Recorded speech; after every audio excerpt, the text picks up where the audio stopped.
Dando continuidade ao nosso tema materiais, hoje nós veremos os aços e o tratamento térmico dos aços.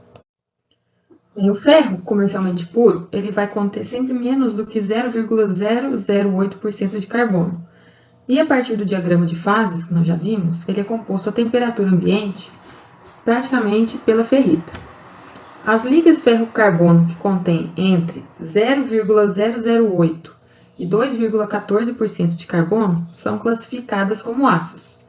Na maioria dos aços, a microestrutura consiste tanto na fase ferrita quanto na cementita.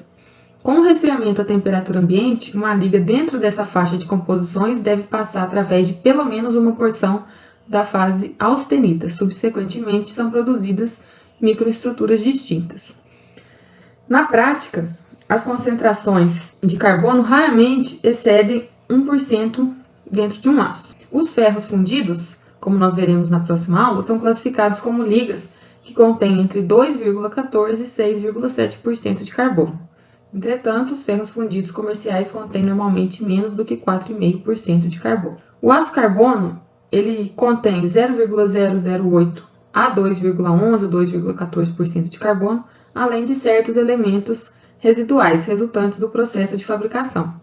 Já um aço liga, ele é um aço carbono, porém ele contém outros elementos de liga ou apresenta elementos residuais em teores acima dos que são considerados normais. A classificação dos aços, ela pode ser quanto à sua composição química, quanto ao seu processo de fabricação, classificada quanto ao produto acabado, microestrutura, quanto ao seu tipo de aplicação, entre outras classificações. Nós podemos ter também uma classificação genérica em relação à sua dureza. Nós temos os aços doce, que contêm entre 0,15% e 0,25% de carbono, os aços meio duros, que contêm entre 0,25% e 0,50% de carbono, e os aços considerados duros, que contêm entre 0,50% e 1,40% de carbono. Uma das classificações mais generalizadas é a que considera a composição química dos aços. E dentre os sistemas conhecidos, são muito usados os da American Iron and Steel Institute, que é a AISI, e a da Society of Automotive Engineers, que é a SAE. E elas foram editadas pela American Society for Metals, que mostra a designação adotada pela AISI e pela SAE, que coincidem também com a do Unified Number System, que é a UNS, devido aí à American Society for Testing Materials, a ASTM, que vocês já devem conhecer. De acordo com a norma 6006 da ABNT, os aços carbono, que nós vimos anteriormente, são assim chamados quando os teores de silício e manganês não ultrapassam os teores de 0,6% de silício e 1,65% de manganês. Neles podem ainda ser especificados o teor máximo de 0,1% de alumínio, teor mínimo de boro de 0,0005 e teor máximo de cobre de 0,3%, ou ainda um teor máximo de chumbo de 0,35%. Se forem adicionados outros elementos como selênio, telúrio e bismuto, para melhorar as características de usinabilidade dos aços, estes são ainda considerados aços carbonos. Ainda de acordo com a BNT, os aços liga são os aços em que possuem outros elementos de liga, não se considerando como tais os elementos adicionados para melhorar sua usinabilidade. A soma de todos esses elementos, inclusive carbono, silício, manganês, fósforo e enxofre, não pode ultrapassar 6%. No caso dos elementos silício, manganês e alumínio, sempre presentes nos aços carbono, os aços são considerados ligados quando esses teores ultrapassarem os citados anteriormente, ou seja, 0,6%, 1,65% e 0,1%, respectivamente. Então, vejamos como que a gente especifica os aços carbono. Nesse sistema da BNT, as letras X, que podem ser compostas por 2x ou 3x na especificação, correspondem às cifras indicadoras dos teores de carbono.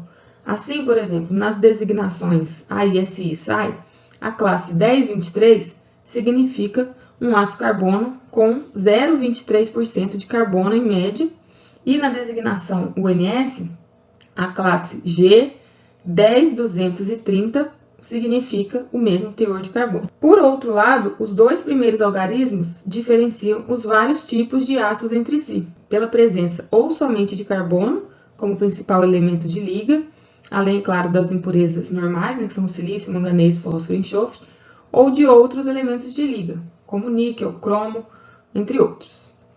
Assim, por exemplo, né, se a gente tiver os ácidos ligados também aqui entrando como exemplo na classificação. Quando os dois primeiros algarismos são 10, os ácidos são simplesmente o carbono, o ácido carbono. Quando são 11, os dois primeiros, os ácidos são de fácil usinagem e possuem alto teor de enxofre. Quando são 40, já é um ácido ligado, e aí ele vai conter molibdênio com aproximadamente 0,25% de molibdênio. Já os ácidos com alto teor de liga, como os ácidos inoxidáveis, refratários ou ácidos para ferramentas, são classificados de modo diferente. Nós não veremos aqui. Os alemães, cujas normas são também populares no Brasil, adotam um critério de classificação diferente, que é a norma DIN. Então, por exemplo, a norma DIN 17100 classifica os ácidos para construção em geral, por exemplo, em função do seu limite de resistência à tração. Então, a designação ST42 corresponde a um ácido com limite de resistência à tração entre 42 e 50 kgf por milímetro quadrado, que é a mesma coisa que 410 e 490 megapascal. Um ST60 já tem um limite de resistência à tração entre 590 e 710 megapascal. Já a norma DIN 17200 classifica de acordo com a composição química. Por exemplo, um ácido C35 significa um ácido carbono com carbono médio, de 0,35%. 34CrMO4 corresponde ao carbono médio de 0,35% com cromo e molibdênio. Para os produtos de aço, as especificações mais utilizadas são os da ASTM, e muitas dessas especificações são adotadas pela ASME, que é a American Society of Mechanical Engineers, com pequena ou nenhuma modificação. Bem, os ácidos, a composição dos ácidos, né, a gente já viu que é por ferrita, cementita, passando para formar essas fases, eles passam pela austenita. Então, a cementita, nós já vimos que é um carboneto extremamente duro. Desta forma, quanto maior for o teor de carbono, maior será a quantidade de cementita presente. Logo, o aço será mais duro. Em ácidos com menos de 0,76% de carbono, o constituinte que envolve a perlita, que é formada no ponto eutetoide, é a ferrita, que é dúctil e tenaz. Em ácidos com mais de 0,76% de carbono, o constituinte que envolve a perlita vai ser a cementita, que é dura e quebradiça. Então, sabendo disso, nós temos aqui o que a gente chama de ferro puro, quando a gente tem menos de 0,008% de carbono. Nós temos um aço hipoeutetoide, eutetoide e hipereutetoide. O que é isso? Um aço eutetoide é quando a gente tem 0,76% de carbono. Então, é a liga de ferro-carbono com 0,76% de carbono. Quando que a gente forma esse aço? Quando a austenita é transformada em perlita. O aço hipoeutetoide é a liga de ferro-carbono com menos de 0,76, 0,77% de carbono. Nesse caso, a austenita, no resfriamento lento, forma a perlita envolvida por grãos de ferrita. E os ácidos hipereutetoides são ligas de ferro-carbono com uma porcentagem de carbono maior do que 0,76 ou 0,77%. Então, no resfriamento lento, a austenita é transformada em perlita e envolvida por grãos de cementita. Os ácidos vão ter a sua capacidade de endurecimento aumentada de acordo com o aumento da quantidade de carbono. Então, observe. Um aço com 0,8% de carbono, ele tem uma dureza Brinell de 220, maior do que um aço de 0,20% de carbono, que já tem uma dureza de 115. Então, conforme a gente aumenta a quantidade de carbono, a gente tem uma dureza maior. Lembrando que, comercialmente, é mais comum a gente ter ácidos com composição de até 1% de carbono. Nós falaremos agora do tratamento térmico dos ácidos. O tratamento térmico dos ácidos é o conjunto de operações de aquecimento a que são submetidos os ácidos, sob condições controladas de temperatura, de tempo, atmosfera e velocidade de resfriamento. Isso é feito para alterar as propriedades do aço ou conferir ao aço determinada característica que a gente deseja para melhorar aquele aço. Então, nós utilizaremos o diagrama que a gente chama de TTT, que é transformação, tempo e temperatura, porque a gente vai transformar aquele aço de acordo com determinada temperatura e de acordo com o tempo de resfriamento. Os principais objetivos do tratamento térmico dos aços é remover tensões internas oriundas da forma desigual de resfriamento, pelo trabalho mecânico de conformação da peça ou pela contração em peças fundidas. Então, são geradas tensões internas que a gente deseja remover ou, pelo menos, minimizar. Alterar a dureza da peça, aumentar a resistência mecânica, melhorar a ductilidade da peça, conferir melhor usinabilidade à peça ou maior resistência ao desgaste.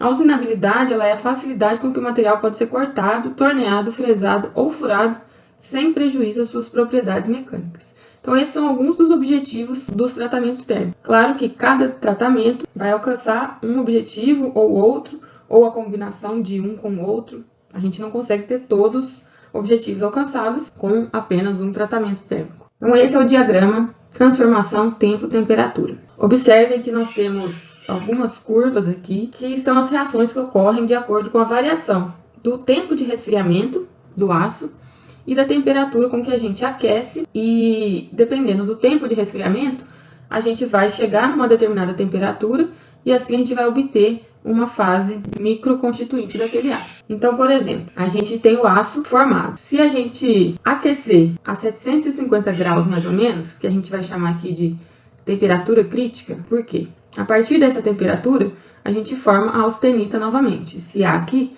significa austenita. Então, a gente vai aquecer o aço a partir um pouco acima aqui da temperatura crítica e resfriar esse aço. Se a gente fizer um resfriamento lento, vejam que o tempo, a linha do tempo está aqui nesse eixo. Se a gente fizer um resfriamento lento, a curva vai vir mais ou menos nessa direção, resfriando lentamente. Então, ele vai cruzar essa curva aqui, essas duas curvas. Vejam que do lado esquerdo dessa curva, a gente tem a austenita. Do lado direito, a gente tem dois microconstituintes. Um pouco mais acima, a gente tem a perlita e um pouco mais abaixo, a gente tem a bainita. Dependendo do tipo de resfriamento, a gente vai formar perlita ou bainita. Então, a bainita é uma matriz de ferrita e partículas alongadas de cementita. Ele tem que cruzar toda essa curva para formar a perlita ou a bainita. Vejam que, se não cruzar essa curva, se o resfriamento for muito brusco, ele não vai passar pela transformação em perlita ou bainita e vai vir direto aqui para baixo. E vai formar esse novo microconstituinte aqui, que se chama martensita. A estrutura cristalina da martensita, ela é tetragonal compacta e não cúbica, como a perlita, como a austenita. Então, essa estrutura ela está sujeita a elevadas microtensões e ela apresenta-se supersaturada de carbono. A bainita, ela é a ferrita mais cementita, assim como a perlita. Porém, ela se forma como agulhas. Ela é muito parecida com a perlita, porém a perlita se forma, ela tem forma lamelar. E ela ocorre em temperaturas mais elevadas, como a gente viu aqui. Então, a bainita se forma como agulhas e é composta por uma matriz de ferrita e por partículas alongadas de cementita. Bem, o diagrama que nós vimos anteriormente é para um aço eutetoide. Porém, nós temos diferentes diagramas de acordo com a composição do aço, ou seja, a quantidade de carbono. Então, aqui nós temos um diagrama para um aço hipoeutetoide, ou seja, para uma quantidade inferior a 0,76% de carbono. O que a gente observa nesse diagrama? Além da curva estar mais próxima aqui da esquerda, ou seja, do eixo da temperatura, a gente observa uma nova curva aqui em cima, essa curva FI. O que é essa curva? Ela indica que na transformação da austenita, ou seja, aqui no resfriamento, forma-se em primeiro lugar a ferrita. Já se a gente tiver um aço hipereutetoide, a gente vai ter uma nova curva aqui também, porém de formação de cementita, porque o aço ele vai ser mais duro, como nós vimos anteriormente. Então agora nós falaremos um pouquinho de alguns tratamentos térmicos. Nós veremos o recozimento, a normalização, a têmpera e o revenido. Nós começaremos pelo recozimento. E os objetivos do recozimento são diminuir a dureza e melhorar a usinabilidade do aço, ajustar o tamanho de grão e remover tensões devidas a tratamentos mecânicos. Então, quando o material é submetido a trabalho quente ou a frio, tensões residuais são introduzidas. Como resultado, ele apresenta maior dureza. Então, nesse caso, se a gente quer diminuir a dureza, a gente tem que fazer um recozimento. Como é feito, então, esse tratamento? A gente aquece o material acima da temperatura crítica, aproximadamente 750 graus Celsius, e aí ocorre a austenização, ou seja, o material ele vai ser mantido nessa temperatura pelo tempo necessário para que o carbono seja dissolvido e difundido na estrutura. Então, o objeto é resfriado de forma lenta, geralmente no mesmo forno em que foi tratado, ou seja, em que foi aquecido. Dessa forma, a gente vai obter a perlita grosseira, que é uma microestrutura ideal para melhorar a usinabilidade dos aços de baixo e médio teor de carbono. Vejamos aqui então o diagrama para o recozimento. Nós temos que vai ser feito o aquecimento até acima da zona crítica e começa a austenização. Então, vai ser rearranjado, dissolvido os átomos, de carbono, e aí vai ocorrer um resfriamento lento no próprio forno de aquecimento da peça. O que ocorre? Como o resfriamento é lento, observem aqui que vai começar a formar austenita mais perlita, até que ocorra aqui a formação da perlita. Então, quanto mais próximo da zona crítica, a formação da perlita, a gente tem a perlita grosseira. Se for mais abaixo, a gente tem uma perlita mais fina. Conforme vai descendo, até que chegue a bainita, a gente passa de perlita grosseira para perlita fina até a bainita. Lembrem que aqui a gente tem a bainita, que é a mesma composição da perlita, porém ela tem formato de agulhas, então uma estrutura mais fina. Então, observem que essa curva verde é a curva de resfriamento do recozimento. Então, você aquece a uma temperatura acima da zona crítica e faz o resfriamento lento. Então, aqui está representando esse resfriamento lento. Aqui está a formação do novo microconstituinte desse aço, que é uma perlita mais grosseira. Então, lembrando que esse diagrama é para um aço eutetóide, então formou a perlita. Se o aço fosse hipoeutetoide, nós teríamos a formação de ferrita mais perlita. E se fosse hipereutetoide, seria essa perlita grosseira mais cementita. O outro tratamento térmico é a normalização, que é muito parecida com o recozimento. Porém, o banho de calor ela ocorre a uma temperatura pouco mais alta e por um tempo menor. Além disso, o aço ele vai ser resfriado ao ar e não no mesmo forno de aquecimento. Então, o resultado da normalização vai ser um aço um pouco mais duro do que o aço recozido e vai refinar aquela granulação grosseira. Então, aqui nós temos o diagrama para a normalização e, em relação ao recozimento, a microestrutura formada ela é mais fina, então uma perlita mais fina. Ela vai apresentar menor quantidade e melhor distribuição de carboneto. Então, vejam a curva aqui de normalização. Nosso próximo tratamento térmico é a têmpera. O que é a têmpera? Ela consiste no aquecimento de uma peça a uma temperatura superior à zona crítica e, em seguida, realiza-se o resfriamento brusco. Então, a gente pode utilizar água, óleo, jato de ar. A água, geralmente, ela é mais utilizada, ocorre o resfriamento mais rápido, porém, pode enferrujar a peça. O óleo ele é utilizado para têmperas de maior profundidade, porém, o resfriamento é um pouco mais lento. Também pode-se utilizar chumbo, mercúrio, mas aí são para aços especiais. Então, o resfriamento brusco, ele não possibilita a formação da estrutura perlítica, como eu expliquei lá no primeiro diagrama TTT. Passa direto de austenita para a nova estrutura aqui, que se chama martensita. E a martensita é o constituinte mais duro resultante dos tratamentos térmicos. Esse resfriamento brusco, ele pode provocar o empenamento da peça e até mesmo o surgimento de trinco. Nós veremos que, geralmente, após a têmpera, nós fazemos um outro tratamento. Com a têmpera, nós conseguimos aumentar a resistência à tração, ao desgaste e à dureza, porém, nós diminuímos a ductilidade e a resistência ao choque, como foi falado. Como aumenta muito a dureza, diminui essa resistência ao choque. Isso nós vimos lá na nossa primeira aula. Então, geralmente, após a têmpera, a gente costuma realizar o revenido. Então, o revenido consiste em aquecer e manter por algum tempo o material até uma temperatura, porém, nesse caso, é o tratamento que a gente eleva a temperatura, só que a uma temperatura inferior à zona crítica.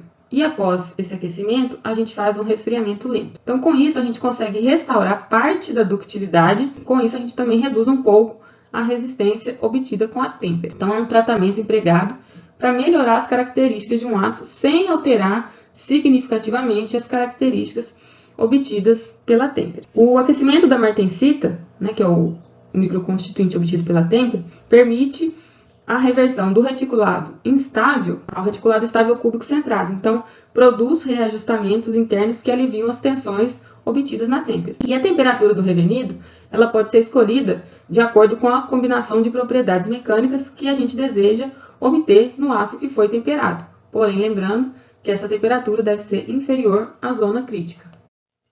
Nesse diagrama, nós temos a representação da têmpera juntamente com o revenido. Então, na têmpera, nós aquecemos a austenita a uma temperatura superior à zona crítica e prosseguimos com o resfriamento brusco. Então, nós temos a transformação de austenita em martensita, que é a microestrutura mais dura formada pelos tratamentos térmicos. Isso causa tensões internas, a dureza é extremamente elevada, então a resistência ao choque é muito baixa. Então, geralmente, após a têmpera, nós prosseguimos com o revenido, que é para aliviar essas tensões, diminuir um pouco a dureza. Então, nós aquecemos a martensita a uma determinada temperatura abaixo da zona crítica.